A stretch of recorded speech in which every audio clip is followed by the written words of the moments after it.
이 개신교에서는 특별히 이 설교 시간에 많은 부분을 할애하지 않습니까? 그만큼 이 시간은 하나님으로부터 말씀과 은혜를 받는 시간입니다. 그래서 이런 설교 시간을 우리는 쉽게 말해서 거룩한 영적인 성찬 예식이다, 이렇게 말을 합니다. 말씀을 들을 때 이것이 이 목사나 설교자나 한 사람의 생각이나 사상이나 지식을 듣는 시간이 아니라 이 시간에 하나님의 말씀과 하나님의 은혜를 받는다 하는 심령으로 우리가 성찬식에서 떡을 받고 포도주를 받을 때 우리가 좀 엄숙하고 경건하지 않습니까? 우리 자신을 돌아보면서 내가 과연 이 떡을 받을 자격이 있는가? 내가 과연 이 포도주를 마실 수 있는 그런 자격이 있는가? 우리 자신을 돌아보며 조심하며 두렵고 떨림으로 그 예식에 참여하듯이 우리가 하나님의 말씀을 들을 때 성찬에 참여해서 떡과 포도주를 받아 먹는 그런 마음이 있었으면 좋겠습니다.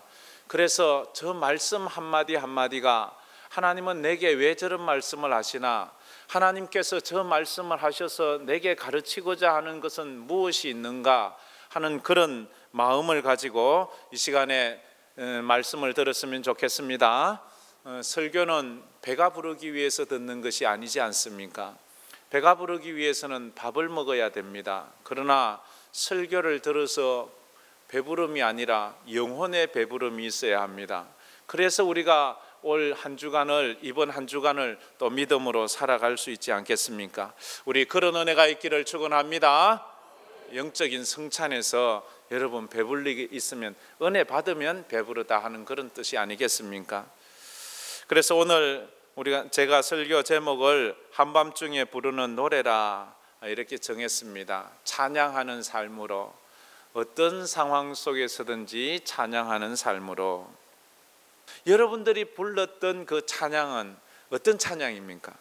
이게 있어야 합니다. 어떤 거예요? 아마 저에게 목사님은 뭐예요? 라고 묻는다면 저는 아마 이 곡을 아마 봄에 곡이 따로 있고 내가 여름 이후에 조금 불렀던 곡입니다. 은혜 아니면 살아갈 수가 없네, 호흡마저도 다 주의 것이니. 은혜 아니면 살아갈 수 없다는 이 찬양을 제가 올해 여름부터 좀 많이 불렀던 것 같습니다. 여러분들은 뭐예요? 여러분들은 어떤 찬양을 불렀습니까? 그리고 여러분들은 지금 어떤 찬양을 부르고 있습니까? 그 사람이 지금 부르고 있는 찬양, 그때마다 사람이 다르잖아요. 매년 좋아하는 게 바뀔 수가 있어요. 그때마다 내 좋아하는 것이 좀 바뀔 수가 있어요. 자기의 삶의 상황에 따라서, 자기의 영적인 형편에 따라서 그것이 바뀔 수가 있어요. 그래서 그 사람이 지금 요즘 부르고 있는 그 찬양을 들어보면 이분이 지금 영적인 상태가 어떤 상황이구나 하는 것도 짐작을 해볼 수가 있어요. 찬양은 참 좋은 것 같아요. 찬양을 말할 때 이래 말합니다. 찬양은 곡조 붙은 기도라고 말합니다. 찬양은 기도예요. 거기에 곡을 붙이는 거예요. 그러니까 기도는 내 혼자 하잖아요. 기도는 내 혼자 합니다. 같이 기도하도 내 혼자 기도해요. 그러나 찬양을 부르면, 방금 여러분들이 제가 찬양 부를 때 따라 하셨잖아요. 찬양은 함께 할 수 있는 거예요. 함께 하는 기도예요. 함께 하는 곡조 붙은 기도이니까 이 찬양은 더 힘이 있고 더 능력이 있고 더 강하게 하나님 앞에 올려갈 수 있다 하는 것입니다. 그래서 찬양은 100마디 말보다, 어떨 때는 설교보다도 더 위력 있게 위로와 소망을 줄 때가 있습니다. 인생을 살다 보면 고속도로 같이 평탄대로가 있는가 하면 거친 길같이 눈물의 골짜기가 있습니다. 콧노래를 부를 때가 있는가 하면 탄식과 신음소리를 내면서 걸어가야 될 때도 있습니다. 이럴 때 성도는 노래를 불러야 합니다. 이럴 때 성도는 하나님을 찬양해야 합니다. 같이 탄식하고 같이 절망해서는 안 되는 거예요. 아무리 봐도 길이 보이지 않을 때가 있습니다. 욥이 그런 때가 있었어요. 그래서 욥기서에는 욥은 이렇게 말합니다. 내가 앞으로 가도 하나님이 없고 뒤로 가도 하나님이 없고 좌로 봐도 하나님이 안 보이고 우쪽으로 봐도 하나님이 없는 것처럼 느끼는 절망스러운 아픔의 때에도 있습니다. 사람이요, 평안할 때에 노래를 부르면 음정 박자에 신경을 씁니다. 음정 박자가 틀리면 다시 불러 이렇게 말합니다. 그렇게 하잖아요. 그러나 사람이요, 너무 힘들고 고달프고 고난의 때가 오면 그때 부르는 노래는 음정 박자에 신경을 쓰지 않습니다. 그 갈급한 영혼에, 그 아픈 영혼에 신경을 씁니다. 자기 영혼이 아픈데 그 음정 박자를 어떻게 봅니까? 그거 볼 여력이 없지요. 오늘 우리가 읽은 이 사도행전 16장 이 본문은 그런 내용을 가지고 있습니다. 인생의 가장 고통스러운 밤이 찾아왔어요. 인생의 가장 절망스러운 밤이에요. 인생의 소망이 사라진 밤이에요. 이제 죽어야 되는 밤, 모든 것이 끝나버린 그 밤에 노래하는 두 사람을 우리에게 소개하고 있습니다.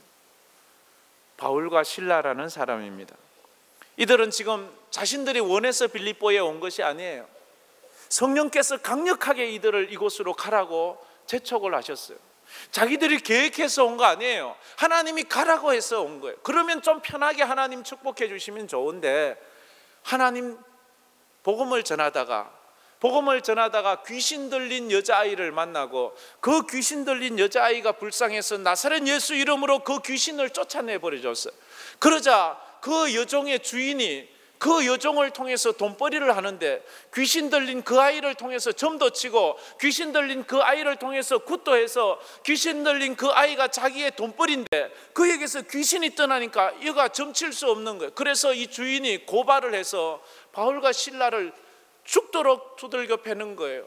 피투성이가 되게 두들겨 패고 빌립보 지하 감옥, 음침한 곳에 지금 가두어서 착고로 찬 것, 착고에 차 있다는 것은 5개의 구멍이 있는 수갑에 참겨 놓았다는 것, 목이 있는 구멍, 양팔, 양다리가 있는 5개의 구멍이 있는 수갑에 채워놓고 지하 감옥에서 지금 가두고 문도 잠그고 내일 죽이려고 하는 거예요. 배도 고프고 춥기도 하고 두렵기도 하고 아프기도 하고 괴롭기도 하고, 내가 왜 여기 왔는가 고통스러운 그 밤에 그들은 기적을 만들어냅니다. 찬송 부르는 거예요. 할렐루야. 여러분에게도 이런 은혜가 있기를 축원합니다. 그러는 거예요. 여러분은 이런 억울한 경우라면, 만약 여러분이라면 여러분은 뭘 하시겠어요? 사람 찾아가겠습니까?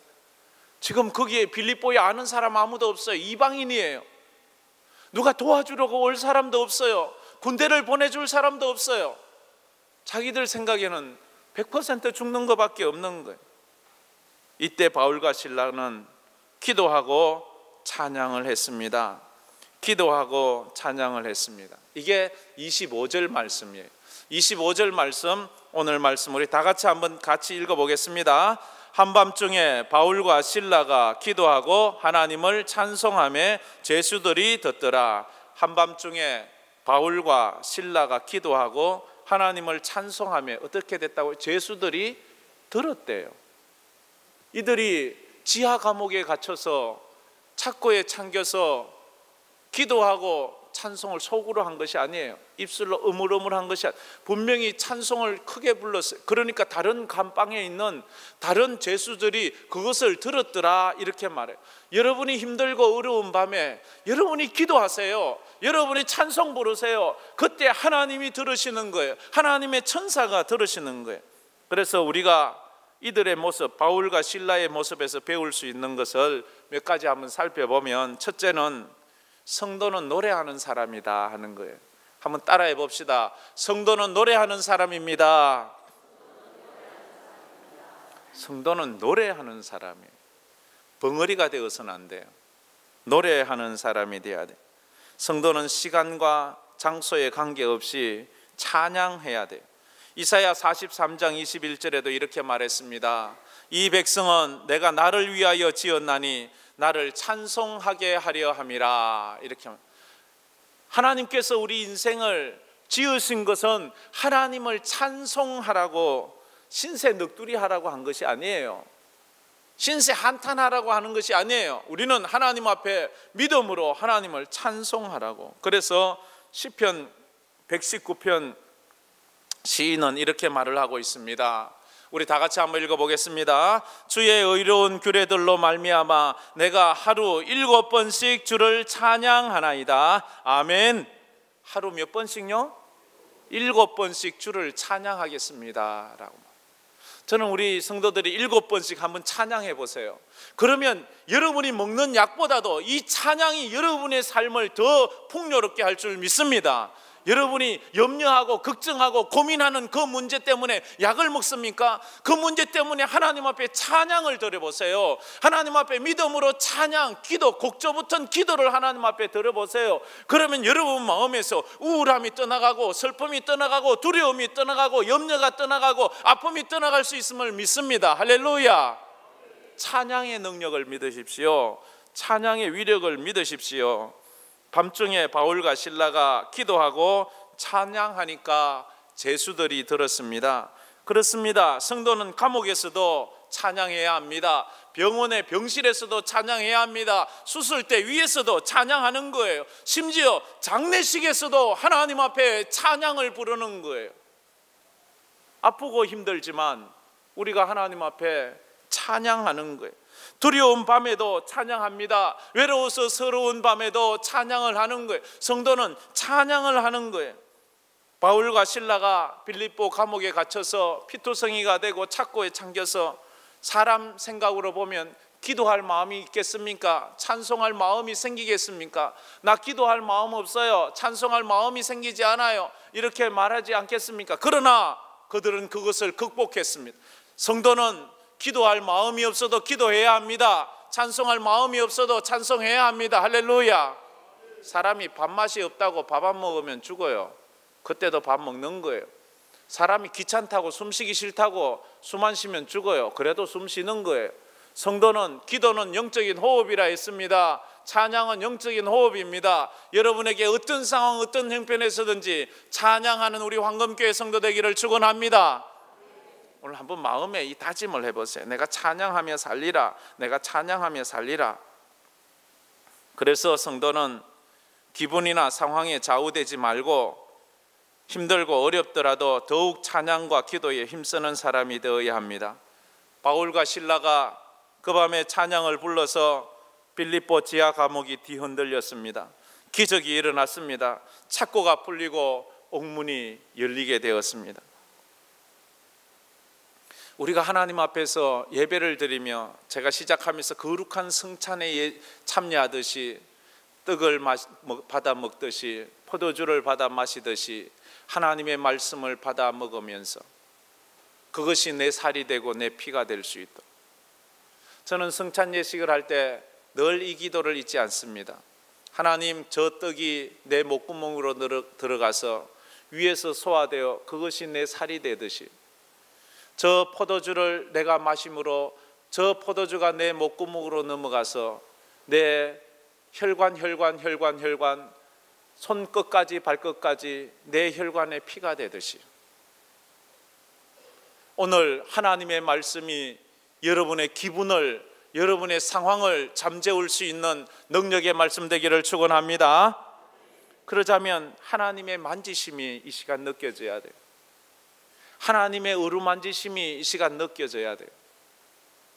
제가 고등학교 때 나왔던 기독교 영화인데요, 낮은 대로 임하소서라는 그런 영화였습니다. 그건 실화입니다. 실화를 영화로 만든 그런 영화입니다. 낮은 대로 임하소서. 그런데 그 주제가를 윤복희 씨가 불렀습니다. 윤복희 씨는 뭐 아주 세계적이고 우리나라에서 누구나 다 잘 아는 신앙인이니까 잘 압니다. 윤복희 씨가 불렀습니다. 여기에 나오는 주인공 안요한이라는 사람이 37살에 장님이 됩니다. 장님이 되고 나서 그가 하나님을 만납니다. 눈을 떴을 때는 하나님을 몰랐는데 눈을 감고 나니까 하나님을 만나는 거예요. 그가 그러면서 하나님이 느껴지고 하나님을 경험하게 되는 거예요. 그래서 그가 하나님을 만난 것을 곡을 쓰고 그 가사를 써서 노래를 만들어서 그 주제가를 만들었습니다. 저는 그 주제가를 가끔씩 부르면서 참 많은 하나님의 은혜를 경험합니다. 그 주제가가 이런 것입니다. 그는 나를 만졌네 내 영혼을 나는 그를 느꼈네 가슴결을. 여기에 보면 그가 37세에 장님이 되고 예수를 만나고 하나님을 만나면서 하나님이 자기를 만지는 것을 그때야 깨달았어요. 하나님이 정말로 그와 함께 했다는 그 숨결을 그때야 느끼기 시작했습니다. 주님을 한번 느껴보세요. 주님의 만지심을 한번 느껴보세요. 그러면 우리의 영안이 열리는 거예요. 우리의 삶이 바뀌어지고 우리 속에서 찬양이 터져 나오는 거예요. 그렇습니다. 성도는 노래하는 사람입니다. 성도는 노래 부르는 사람입니다. 그가 장님이 되어 하나님을 노래했습니다. 하나님을 높였습니다. 그러자 기적이 일어나는 거예요. 그의 찬양이 그에게 기적이 일어난 거예요. 찬양은 기적을 가져왔습니다. 한번 따라해 봅시다. 찬양은 기적을 가져옵니다. 그게 26절 말씀이에요. 26절 말씀 우리 다 같이 한번 읽어보도록 하겠습니다. 이에 갑자기 큰 지진이 나서 옥토가 움직이고 문이 곧 다 열리며 모든 사람의 매인 것이 다 벗어진지라. 아멘. 기적이 일어난 거예요. 그 감옥에 누가 와서 자기들을 구해주겠어요? 누가 와서 그 착고를 풀어주겠으며 누가 그 옥문을 열어주겠습니까? 누가 그들의 피 흘림을 닦아주고 내가 너를 도와주겠다 하겠습니까? 아무도 없어요. 누가 있겠습니까? 그런데 그들이 기도하고 그들이 찬양했어요. 그들의 마음이 뜨거워지고 하나님이 어루만지심이 느껴지고 하나님이 만져주심이 느껴질 때에 하나님께서 천군 천사를 보내어서 그 5구멍이 난 착고를 풀어주시고 옥문을 열어주시면서 그들로 하여금 해방되게 해주시는 거예요. 해방되게 해주시는 거예요.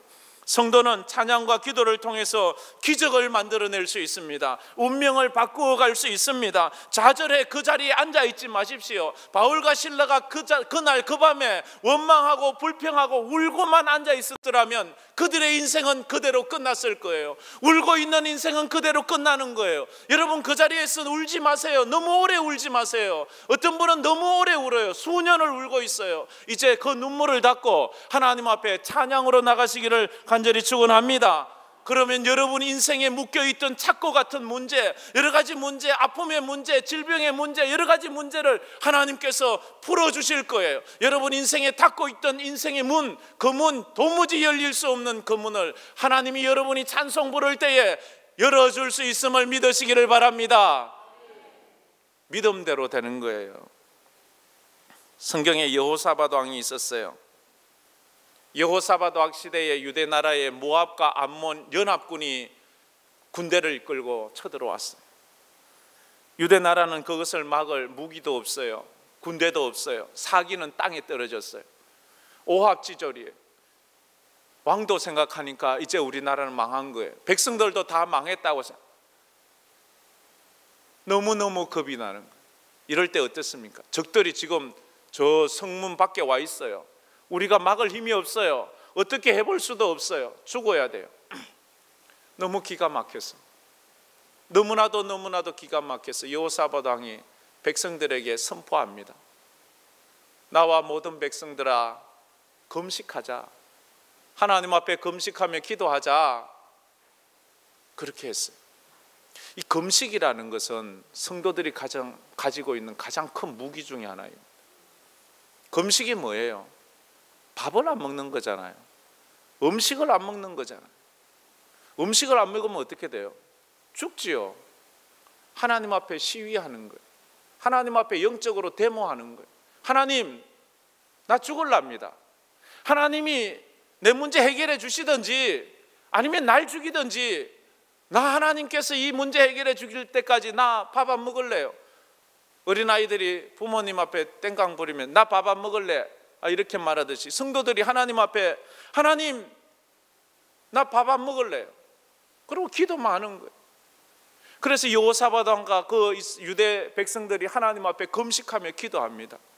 금식하며 기도할 때에 레위인 야하시엘이라는 사람이 있는데 그 야하시엘이라는 사람에게 성령이 임한 거예요. 다 그 많은 사람 중에 아무에게도 임하지 않은 야하시엘에게 성령이 임해서 그 야하시엘이 일어나서 막 예언을 하는 거예요. 하나님의 말씀을 막 전하는 거예요. 그 하나님의 말씀을 전하는 것이 역대하 20장 15절 17절 말씀이에요. 야하시엘이 이르되 예언을 받아서 말하되 온 유대와 예루살렘 주민과 여호사밧 왕이여 들을지어다. 여호와께서 이같이 너희에게 말씀하시기를 너희는 이 큰 무리로 말미암아 두려워하거나 놀라지 말아라. 지금 저들 때문에 죽을 것 같아서 두려워서 무서워서 죽을 것 같은데 두려워하지도 놀라지도 말아라. 이 전쟁은 너희에게 속한 것이 아니요 하나님께 속한 것이니라. 할렐루야. 우리 인생의 전쟁은 하나님께 속한 것임을 믿으시길 바랍니다. 그들이 금식하고 하나님 앞에 울며 기도하니까 하나님께서 예언자를 한 명 세워서 그 예언자를 통하여 너희들은 저 아람 군대와 모압 군대를 통해서 두려워하지 말아라. 두려워하지 말아라. 내가 이 전쟁은 내게 속한 것이다 라고 말합니다. 너희는 두려워하지 말며 놀라지 말고 내일 그들을 맞서 나가라. 여호와가 너희와 함께 하시리라. 이렇게 말을 했어요. 이 말을 듣자 여호사밧 왕이 이제 용기가 났어요. 이래도 죽고 저래도 죽는데 그래 하나님이 우리와 함께 하신다니까 한번 싸우라니까 싸우자. 그래서 군대를 조직합니다. 근데 이상하게 조직을 하는 거예요. 우리 생각하자면 특공대를 앞에 보내고 아주 강력한 무기를 앞에 세워서 그렇게 해야 되는데 군대를 편성했는데 제일 앞에 찬양대를 세우는 거예요. 우리 찬양대를 세우는 거예요. 찬양대를 떡 세우고 그 뒤에 군대를 세우는 거예요. 그리고 나가서 전쟁을 하는 거예요. 역대하 20장 21절 22절에 그 말이 있습니다. 노래하는 자들을 택하여 거룩한 예복을 입히고 군대 앞에서 행진하며, 군대 앞에 세운 거예요. 여호와를 찬송하여 이르기를 여호와께 감사하세 그의 인자하심이 영원하도다 하게 하였더니 그 노래와 찬송이 시작될 때에 여호와께서 복병을 두어 유대를 치려온 암몬 자손과 모압과 세일산 주민들을 치게 하심으로 그들이 피하였더라. 할렐루야. 찬송을 시작하니까 하나님께서 하늘에 천군 천사를 보내주셔서 그들이 오합지졸처럼 저절로 자기들끼리 싸워서 피하게 만드는 거예요. 찬송하면 기적이 일어납니다. 찬송하면 병마가 떠나갑니다. 찬송하면 두려움이 떠나갑니다. 찬송하면 귀신도 떠나갑니다. 할렐루야. 우리가 이 땅을 살아가면서 수많은 우리의 이웃들이, 우리 가족들이, 우리 주변의 사람들이 이리 뛰고 저리 뛰고 합니다. 지진이 났다고, 전쟁 소문이 난다고, 어렵다고, 힘들다고 아우성을 치는 이때에 우리가 찬송을 불러줘야 되지 않겠습니까? 여러분에게는 인생의 한밤중에 부를 노래가 있습니까? 여러분은 그 노래로 이길 수 있는 힘이 있습니까? 여러분에게 밤이 오지는 않았습니까? 한숨만 쉬지 마세요. 하나님을 찬양하는 우리 황금의 가족들 되기를 주의 이름으로 축원합니다.